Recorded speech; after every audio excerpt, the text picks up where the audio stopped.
Saviez-vous que le secret pour transformer les plus grands défis de votre vie en vos plus grandes opportunités pourrait avoir été découvert il y a plus de 2000 ans? Imaginez affronter les tempêtes de la vie avec un calme si puissant que rien ne pourrait ébranler votre paix intérieure. Ça ressemble à un super pouvoir, n'est-ce pas? Eh bien, ce n'est pas un fantasme. Ce super pouvoir ancien est une philosophie millénaire, aussi pratique aujourd'hui qu'elle l'était dans les marchés animés et les salles de marbre de la Rome et de la Grèce antique. Le stoïcisme nous enseigne que, même si nous ne pouvons pas contrôler tous les aspects de notre vie, nous avons un pouvoir absolu sur la manière dont nous choisissons de réagir. Et dans le monde actuel, où l'incertitude semble être la seule certitude, ces enseignements pourraient bien être l'encre que nous cherchions tous. Et si je vous disais que le stoïcisme est davantage une question d'action que de pensée? Il s'agit de vivre une vie remplie de sens, de résilience et de bonheur, quoi qu'il arrive. Ce n'est pas supprimer ses émotions, mais les comprendre et les gérer afin de mener une vie plus épanouissante. Que vous soyez confronté au stress, à l'adversité, ou que vous cherchiez simplement plus de joie au quotidien, restez avec moi. Aujourd'hui, nous allons plonger en profondeur dans le stoïcisme, découvrir sa sagesse intemporelle et voir comment il peut transformer non seulement notre façon de penser, mais aussi notre façon de vivre. Et si vous êtes prêt à entreprendre ce voyage de transformation, n'oubliez pas de vous abonner, de partager et de liker la vidéo. Restez jusqu'à la fin sans passer, car chaque instant de cette vidéo est un pas de plus vers la sagesse stoïcienne capable de changer votre vie. 1. Se concentrer sur ce qui est sous votre contrôle. Vous est-il déjà arrivé d'être coincé dans les embouteillages, bouillonnant de colère à cause du retard, ou de faire défiler votre téléphone pour finalement vous énerver à cause d'un commentaire négatif sous votre publication? Cela arrive même aux meilleurs d'entre nous. C'est comme si notre quotidien était rempli de petits tests qui mettent à l'épreuve notre humeur et notre paix intérieure à chaque instant. Mais voici une perspective révolutionnaire issue du stoïcisme qui peut renverser toute cette frustration. Le stoïcisme, cette philosophie incroyable née dans la Grèce et la Rome antique, nous offre un outil puissant, se concentrer sur ce qui dépend de nous. Le grand philosophe stoïcien Épictète disait « Ce qui trouble les hommes, ce ne sont pas les choses, mais les jugements qu'ils portent sur ces choses. » Pensez-y un instant, les embouteillages, le mauvais temps, les commentaires négatifs. Tout cela échappe à notre contrôle. Nous ne pouvons pas les changer, peu importe à quel point nous le voudrions. En revanche, ce que nous pouvons changer, c'est notre réaction. Et ce principe n'est pas seulement une sagesse ancienne, il est également soutenu par la psychologie moderne. Carl Jung, figure majeure de la psychologie, a déclaré « Je ne suis pas ce qui m'est arrivé, je suis ce que j'ai choisi de devenir ». Cela s'aligne parfaitement avec la pratique stoïcienne. Reconnaître que le seul véritable pouvoir que nous possédons est celui de nos réactions, de nos pensées et de nos actions. Prenons un exemple simple. Vous êtes coincé dans un embouteillage, en retard pour une réunion importante. Vous pouvez passer ce temps à ruminer, klaxonner et vous stresser, ce qui, soyons honnêtes, ne fera pas avancer les voitures plus vite. Ou bien vous pouvez respirer profondément, accepter la situation et utiliser ce temps pour écouter un podcast, un livre audio ou simplement de la musique. Le trafic n'a pas changé, mais votre réaction, oui. Et avec ce changement, votre niveau de stress baisse et votre journée s'éclaire. Ce principe stoïcien va bien au-delà des embouteillages ou de la météo. Il s'applique à nos objectifs personnels, à nos réactions face aux autres et à notre manière d'aborder les obstacles de la vie. Marc Aurèle nous le rappelle. Tu as pouvoir sur ton esprit, non sur les événements extérieurs. Prends-en conscience et tu trouveras la force. Alors, la prochaine fois que quelque chose vous agace et échappe à votre contrôle, posez-vous cette question. Est-ce sous mon contrôle ? Si ce n'est pas le cas, laissez-le partir. Concentrez-vous sur votre réaction, votre état d'esprit et vos actions. Ce simple changement peut avoir un impact profond sur votre stress et votre bonheur. Ce n'est pas facile, mais cela vaut la peine d'être pratiqué chaque jour. Rappelez-vous, il s'agit de progrès, pas de perfection.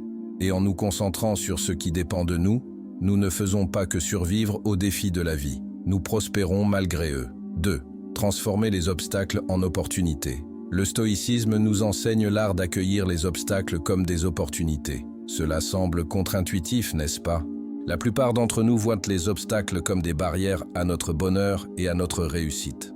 Mais les stoïciens comme Marc Aurèle, Sénèque et Épictète renversent complètement cette vision. Ils nous disent « Quand la vie vous lance un défi, au lieu de demander « Pourquoi moi ?», demandez-vous « Qu'est-ce que je peux apprendre ?» Marc Aurèle écrivait dans ses pensées personnelles « L'obstacle à l'action fait avancer l'action. Ce qui fait obstacle devient le chemin. Chaque difficulté teste notre résilience et nous enseigne une leçon précieuse. Il s'agit de trouver le sens caché dans l'épreuve et de l'utiliser pour grandir. Cette idée est également soutenue par la psychologie moderne. Carl Jung disait « Ce à quoi tu résistes persiste ». En luttant contre les obstacles, nous leur donnons du pouvoir. En les acceptant et en apprenant d'eux, nous les dépassons. Imaginez une série de refus professionnels. Plutôt que de sombrer dans le doute, vous pouvez voir chaque refus comme un retour d'information, une compétence à améliorer, une nouvelle stratégie à adopter. Les conflits personnels aussi sont inconfortables, mais ils offrent une occasion de développer la patience, l'empathie et la communication. Le cœur de cette approche est simple. Que peut m'apprendre cette situation? Les obstacles ne sont pas des murs, ce sont des marches. En adoptant cet état d'esprit stoïcien, nous traversons la vie avec plus de sagesse, de force et de sérénité. 3. Vivre dans le moment présent. On entend souvent « vis dans l'instant présent ». Mais qu'est-ce que cela signifie réellement? Vivre dans le présent, c'est s'ancrer pleinement ici et maintenant, sans se perdre dans les regrets du passé ou les inquiétudes du futur. La vie se déroule maintenant, avec sa beauté, ses défis et ses surprises. Marc Aurèle disait « Ne t'attarde pas sur le passé, ne rêve pas du futur, concentre ton esprit sur le moment présent. Le présent donne du sens aux petites choses du quotidien. » Aristote voyait cette attention comme essentielle à l'épanouissement humain. Pratiquer la présence, c'est savourer chaque bouchée, sentir le sol sous ses pieds, écouter réellement l'autre sans préparer sa réponse. Sénèque résumait cela parfaitement. Le vrai bonheur, c'est de jouir du présent sans dépendre anxieusement de l'avenir. Vivre dans le présent, c'est apprendre du passé, planifier l'avenir, sans sacrifier l'instant présent, car c'est ici que nous vivons, aimons et créons des souvenirs. 4. Développer l'autodiscipline. Le mot autodiscipline évoque souvent la rigidité. Mais en réalité, l'autodiscipline est une forme de liberté. C'est choisir ce qui est juste plutôt que ce qui est facile. C'est se gouverner soi-même. Marc Aurèle disait « Tu as pouvoir sur ton esprit, non sur les événements extérieurs ». L'autodiscipline nous permet de résister aux impulsions immédiates pour construire un avenir aligné avec nos valeurs. Aristote croyait que l'excellence vient de l'habitude. Et Épictète rappelait « Rien de grand ne se crée soudainement. Commencez petit. Chaque décision alignée avec vos objectifs renforce votre discipline. C'est un chemin, pas une destination. Et sur ce chemin se trouve la paix, la force intérieure et la vie que vous désirez réellement. Cette idée profonde touche à l'essence même de la résilience émotionnelle. Il s'agit de reconnaître que, même si nous n'avons pas le contrôle sur ce qui nous arrive, nous avons le contrôle sur la manière dont nous y répondons. 5e. Développer la résilience émotionnelle. Nos émotions n'ont pas à contrôler nos actions. Sénèque nous offre une sagesse précieuse sur la manière d'affronter l'adversité sans perdre notre sang-froid. Il enseigne que les épreuves de la vie sont des tests de notre caractère et de notre résilience. En affrontant nos émotions avec compréhension et patience, nous pouvons devenir plus sages et plus solides intérieurement. Mais comment développer cette résilience émotionnelle? Tout commence par la conscience de soi. Être attentif à nos émotions et à nos réactions nous aide à mieux nous comprendre. Il est normal de ressentir ce que nous ressentons. Mais au lieu de réagir de manière impulsive, nous pouvons choisir de répondre d'une façon alignée avec nos valeurs et notre bien-être à long terme. Aristote parlait du juste milieu, trouver l'équilibre entre l'excès et le manque. Ce concept s'applique parfaitement à la résilience émotionnelle. Il s'agit de trouver une réponse équilibrée à nos émotions, sans les réprimer ni les laisser nous dominer. Carl Jung, pionnier de la psychologie, soulignait l'importance d'intégrer toutes les dimensions de notre psyché pour atteindre l'unité intérieure. Une partie de ce processus consiste à affronter nos émotions, à les comprendre et à en tirer des enseignements. C'est au cœur même du développement de la résilience émotionnelle. Alors, que faire lorsque vous êtes submergé par des émotions intenses? D'abord, donnez-vous la permission de ressentir. Reconnaissez vos émotions sans jugement. Ensuite, prenez du recul et essayez de comprendre ce qui a déclenché ces sentiments. Cette réflexion peut révéler des informations précieuses sur vos schémas émotionnels et vos déclencheurs. Épictète disait « Ce n'est pas ce qui t'arrive qui compte, mais la manière dont tu y réagis ». C'est un rappel puissant que nos réactions émotionnelles façonnent nos expériences. Au lieu de réagir automatiquement, nous pouvons choisir de répondre de façon constructive et réparatrice. Développer la résilience émotionnelle est un chemin. Il implique la pratique de la pleine conscience, de l'introspection et de la patience. Cela signifie aussi construire une boîte à outils de stratégie d'adaptation, écrire dans un journal, parler à une personne de confiance, pratiquer des techniques de relaxation. Mais surtout, cela implique de se traiter avec bienveillance et compassion en traversant ses émotions. La résilience émotionnelle ne consiste pas à ne jamais ressentir d'émotions négatives. Elle consiste à apprendre à surfer sur leurs vagues avec grâce et à en ressortir plus fort et plus conscient de soi. En développant cette résilience émotionnelle, nous nous donnons le pouvoir d'affronter les défis de la vie avec courage et calme. Embrassons ce chemin ensemble, en nous soutenant pour devenir émotionnellement plus solides et, au final, vivre une vie plus épanouissante. Les stoïciens, dont de grands esprits comme Marc Aurèle, Sénèque et Épictète, utilisaient ce concept non pas pour créer de la peur, mais pour inspirer une appréciation plus profonde de chaque instant. Ils croyaient qu'en gardant à l'esprit l'inévitabilité de la mort, nous vivrions de manière plus pleine, plus consciente et avec plus de gratitude pour le présent. Marc Aurèle, dans Penser pour moi-même, réfléchissait souvent à la nature éphémère de la vie, nous encourageant à vivre en accord avec nos valeurs et à tirer le meilleur parti du temps qui nous est donné. Tu peux quitter la vie à l'instant même, que cela détermine ce que tu fais, dis et penses. Il écrivait cela non pas pour sombrer dans la morosité, mais comme un appel à l'action, un rappel de se concentrer sur ce qui compte vraiment. 6. Memento mori. Souviens-toi que tu vas mourir. Il s'agit de lâcher les préoccupations futiles et de vivre avec sens et intégrité. Sénèque parlait lui aussi de la brièveté de la vie, nous exhortant à ne pas gaspiller notre temps dans des futilités, mais à nous concentrer sur la création d'une existence significative. Il pensait que la conscience de la mort nous encourage à vivre plus sagement et à chérir nos relations et nos expériences. Épictète soulignait l'importance de se concentrer sur le présent et de faire le meilleur usage possible de notre temps. En nous rappelant que nous ne vivrons pas éternellement, nous sommes plus enclins à vivre de manière éthique et à apprécier la beauté et la richesse de la vie. Mais comment intégrer Memento Mori dans nos vies, sans avoir l'impression qu'un nuage sombre plane au-dessus de nous? Tout commence par un changement de perspective. Au lieu de voir la conscience de la mort comme quelque chose d'effrayant, nous pouvons la considérer comme un puissant moteur pour vivre pleinement. Il s'agit d'embrasser le présent, de ne pas repousser nos rêves ou notre bonheur à un futur incertain qui n'est pas garanti. Pensez aux choses que vous avez remises à plus tard. Poursuivre une passion, reprendre contact avec des proches ou simplement apprécier les petites joies du quotidien. Memento Mori nous rappelle de ne pas prendre notre temps pour acquis. Il nous encourage à vivre de manière authentique, à dire ce que nous pensons, à aimer ouvertement et à être pleinement présents dans nos vies. Ce concept nous apprend aussi à apprécier l'impermanence de la vie, ce qui approfondit notre gratitude pour les moments que nous vivons. Lorsque nous nous souvenons que notre temps est limité, nous chérissons davantage nos expériences, vivons plus consciemment et exprimons plus facilement notre gratitude envers les personnes et les moments qui enrichissent notre existence.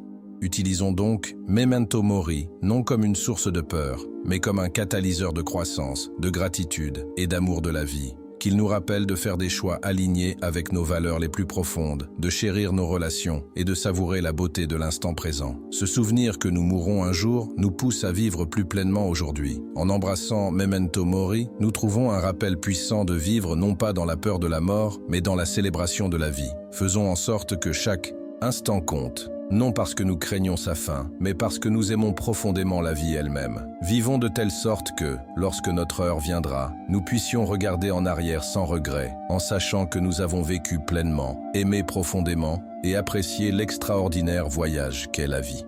C'est fascinant de voir comment un concept aussi simple peut avoir un impact aussi profond sur nos vies. Il s'agit de déplacer notre attention de ce qui nous manque vers ce que nous possédons déjà. Cette pratique peut véritablement changer la donne, surtout lors des journées qui ressemblent à un combat difficile. Les stoïciens, dans leur sagesse, avaient beaucoup à dire sur la gratitude. Ils croyaient que le bonheur ne vient pas du fait d'avoir plus, mais de l'appréciation de ce que nous avons déjà. Marc Aurèle écrivait souvent sur l'importance de se concentrer sur le présent et de trouver de la joie dans les choses simples. Il disait « Lorsque tu te lèves le matin, pense au précieux privilège que c'est d'être en vie, de respirer, de penser, de ressentir de la joie et d'aimer. C'est la gratitude dans sa forme la plus pure, reconnaître la valeur de la vie elle-même et les nombreux cadeaux qu'elle nous offre chaque jour. 7. Pratiquer la gratitude. Sénèque expliquait que nos désirs peuvent nous égarer, nous poussant à toujours vouloir plus, sans jamais trouver de satisfaction réelle. Il suggérait qu'en nous concentrant sur ce que nous avons et en comprenant que les meilleures choses de la vie sont déjà à notre portée, nous pouvons atteindre un véritable contentement. Épictète, connu pour son approche pratique du stoïcisme, encourageait ses disciples à apprécier leur situation actuelle, quelle qu'elle soit. Il croyait qu'en acceptant et en trouvant de la valeur dans notre condition présente, nous pouvions vivre une vie plus épanouie. Mais comment pratiquer la gratitude lorsque la vie nous met à l'épreuve? Tout commence par en faire une habitude quotidienne. Chaque matin ou chaque soir, prenez un moment pour réfléchir à 3 choses pour lesquelles vous êtes reconnaissant. Cela peut être aussi simple qu'une tasse de café chaud, une conversation avec un ami ou la beauté d'un coucher de soleil. Cette pratique aide à reprogrammer notre cerveau pour se concentrer sur le positif, améliorant notre humeur et notre vision globale de la vie. La gratitude, c'est aussi accepter les difficultés et en tirer des leçons. Au lieu de demander « Pourquoi cela m'arrive-t-il ?», demandez-vous « Qu'est-ce que je peux apprendre de cette situation ?» Ce changement de perspective nous aide à apprécier nos expériences, qu'elles soient positives ou négatives, comme des étapes précieuses de notre chemin. Pratiquer la gratitude renforce également nos relations. Exprimer notre reconnaissance envers les autres illumine leur journée et renforce nos liens. Un simple merci peut montrer à quelqu'un qu'il est apprécié et aimé. Aristote parlait de l'importance de reconnaître le bien dans nos vies et de viser une existence vertueuse. Il croyait que la gratitude était essentielle à l'eudémonia, le véritable bonheur, car elle nous permet d'apprécier le bien qui nous entoure et celui qui est en nous. Même la psychologie moderne confirme les bienfaits de la gratitude. Des études montrent que les personnes reconnaissantes ressentent moins d'anxiété, dorment mieux et ont une vision plus positive de la vie. Comme le disait Carl Jung, le mot bonheur perdrait son sens s'il n'était pas équilibré par la tristesse. En reconnaissant et en appréciant toute la palette de nos expériences, nous accédons à une forme de bonheur plus profonde et plus authentique. Faisons donc de la gratitude un pilier de notre vie quotidienne. Célébrons les petites victoires, chérissons les moments de connexion et trouvons de la joie dans les plaisirs simples. En nous concentrant sur ce que nous avons, plutôt que sur ce qui nous manque, nous cultivons un sentiment d'abondance et de bonheur intérieur.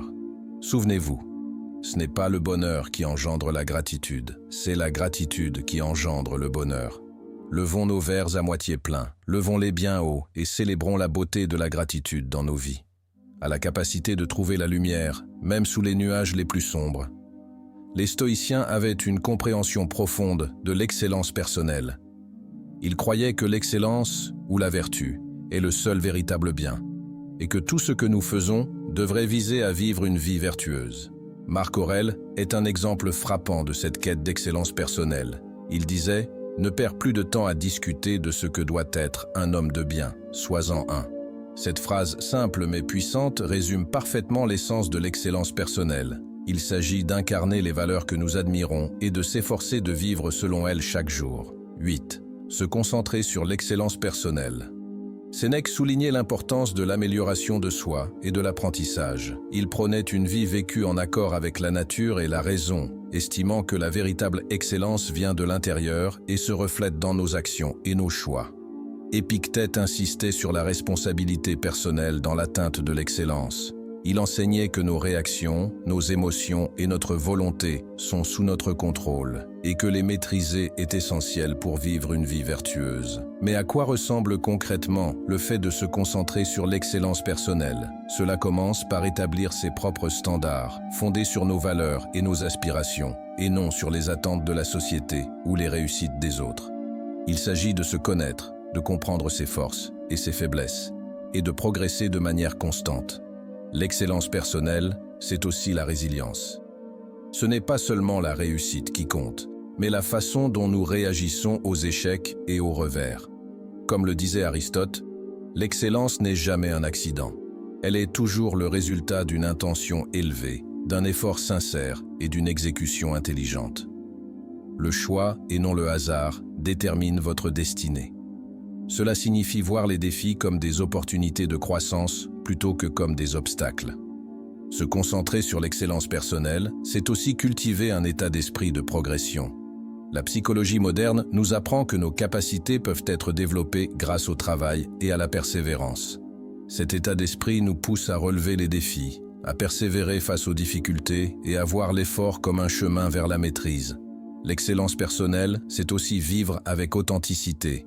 C'est être fidèle à soi-même et à ses valeurs, même lorsque c'est difficile. C'est faire des choix qui reflètent qui nous sommes et qui nous voulons devenir, et être fier de notre parcours, avec ses luttes comme ses victoires. La gratitude, comme nous l'avons vu, s'inscrit également dans cette quête d'excellence. En appréciant ce que nous avons et l'endroit où nous en sommes, nous nourrissons une vision positive qui soutient notre croissance et notre bien-être. Engageons-nous donc à viser l'excellence personnelle. Fixons nos propres standards, embrassons notre chemin unique et soyons fiers de nos progrès. Rappelez-vous, il ne s'agit pas d'être parfait, mais d'être fier de la façon dont nous vivons. C'est célébrer nos efforts, apprendre de nos expériences et chercher constamment à devenir la meilleure version de nous-mêmes. Ensemble, faisons de l'excellence personnelle, non pas un objectif lointain, mais un véritable mode de vie. 9. Ne pas se soucier de ce que pensent les autres, Marc Aurèle disait avec sagesse. Je me suis souvent demandé comment il se fait que chaque homme s'aime plus que tous les autres, mais accorde pourtant moins de valeur à sa propre opinion qu'à celle des autres. Cette observation frappante met en lumière le paradoxe dans lequel beaucoup d'entre nous vivent. Nous accordons plus d'importance au jugement des autres qu'à notre propre évaluation de nous-mêmes. Sénèque faisait écho à cette idée en soulignant l'importance de vivre une vie fidèle à soi-même et non façonnée par les attentes ou l'approbation des autres. Il croyait que le véritable contentement vient de l'intérieur, du fait de vivre une vie alignée avec nos principes et nos valeurs. Épictète enseignait que se soucier de l'opinion des autres échappe à notre contrôle et ne mérite donc pas notre énergie. Il nous encourageait à nous concentrer plutôt sur nos propres actions et sur une vie vertueuse, car c'est là que réside notre véritable pouvoir. Alors, comment commencer à moins se soucier de ce que pensent les autres et davantage être fidèle à soi-même? Tout d'abord, il faut comprendre que vous êtes l'auteur de votre propre histoire. Vous avez le pouvoir de définir votre valeur. Ni la société, ni les réseaux sociaux, ni les personnes autour de vous ne peuvent le faire à votre place. Il s'agit d'ancrer votre estime de vous-même dans ce que vous êtes, les valeurs que vous défendez, la bonté que vous répandez et les efforts que vous fournissez pour devenir la meilleure version de vous-même. Ensuite, pratiquez l'introspection. Demandez-vous, de qui suis-je en train de vivre la vie ? Est-ce que je fais des choix basés sur mes propres désirs ou est-ce que j'essaie de rentrer dans le moule de quelqu'un d'autre? Ces questions peuvent vous aider à réaligner vos actions avec votre véritable nature. Troisièmement, accepter la vulnérabilité. Être fidèle à soi-même signifie être honnête sur ses défauts et comprendre que la perfection est une illusion. Il est normal d'être en construction, de faire des erreurs et d'en tirer des leçons. Cette authenticité attire dans votre vie les bonnes personnes, celles qui apprécient le vrai vous. Souvenez-vous également des paroles d'Aristote, qui parlait du juste milieu, de l'équilibre dans la vie. Appliqué à l'opinion des autres, cela signifie trouver un équilibre sain entre accepter les retours constructifs et préserver son autonomie et sa valeur personnelle.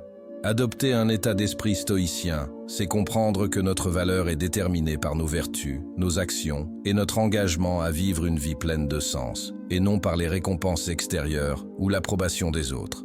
C'est bâtir une forteresse intérieure solide, capable de rester inébranlable face aux opinions passagères. Engageons-nous à nous apprécier pour ce que nous sommes réellement, et non pour les likes, les abonnés ou l'approbation que nous recevons.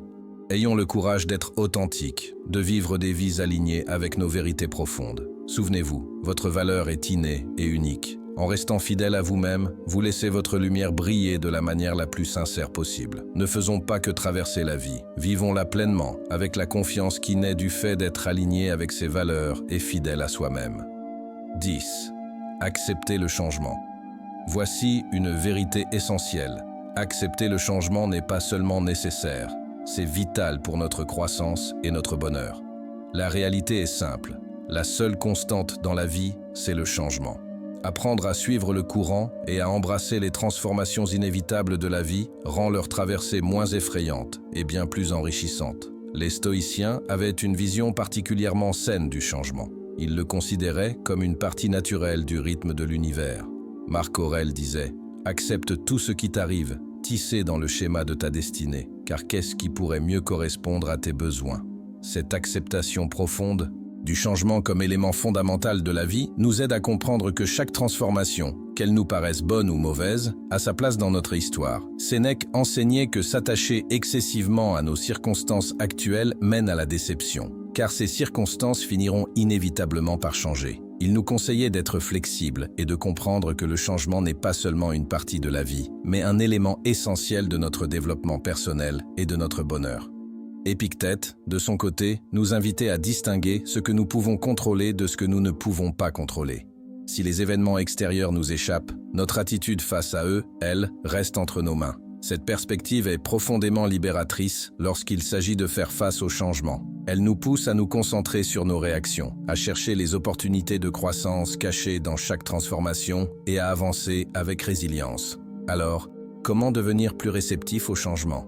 D'abord, en acceptant son caractère inévitable. Tout autour de nous est en perpétuel mouvement.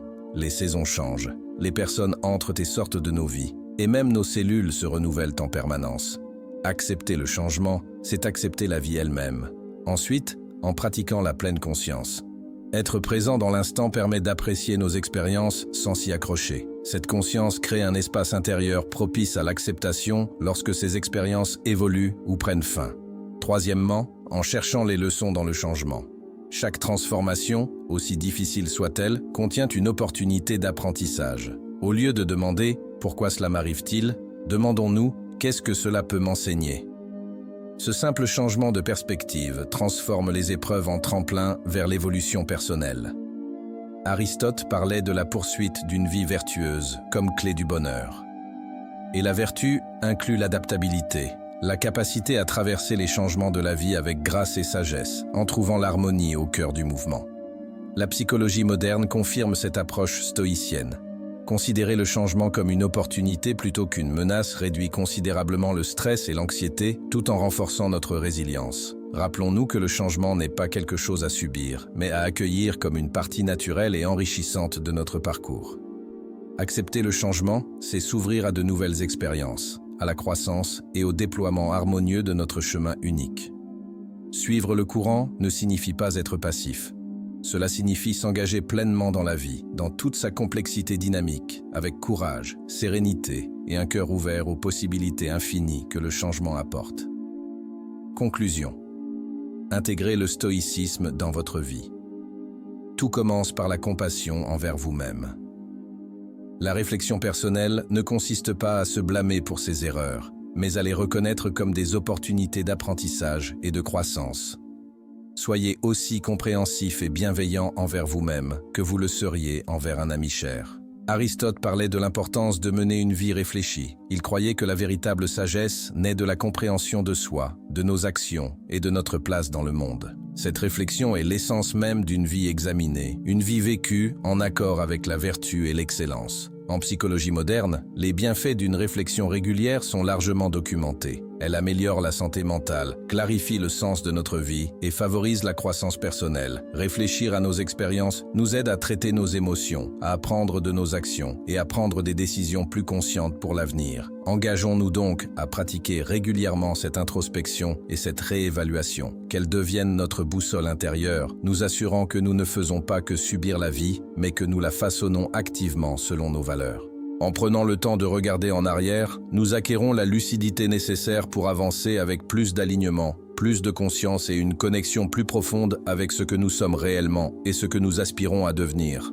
Chérissons ce voyage intérieur, car c'est en nous connaissant nous-mêmes que nous trouvons le chemin vers l'épanouissement véritable et la joie durable. Chacune de ces leçons issues du stoïcisme n'est pas simplement une sagesse ancienne. Ce sont de véritables outils de vie, capables de nous aider à gérer le stress, à prendre de meilleures décisions et à trouver la paix au cœur du chaos. Rappelez-vous, ce ne sont pas les épreuves qui nous définissent, mais la force que nous découvrons en les affrontant, la sagesse que nous en retirons et la compassion que nous offrons en chemin. Chaque pas, chaque réflexion, chaque acte de bonté est un coup de pinceau dans le chef-d'œuvre qu'est votre vie. Alors ne faisons pas que survivre, vivons pleinement, avec intention, avec sens et avec authenticité. Avant de nous quitter aujourd'hui, je vous encourage à ne pas laisser cette inspiration s'arrêter ici. À l'écran, vous trouverez une playlist riche en sagesse, en histoire et en stratégie pour vous aider à traverser les détours de la vie avec grâce et résilience. Cliquez dessus, allez plus loin et continuez à sculpter la version la plus authentique de vous-même.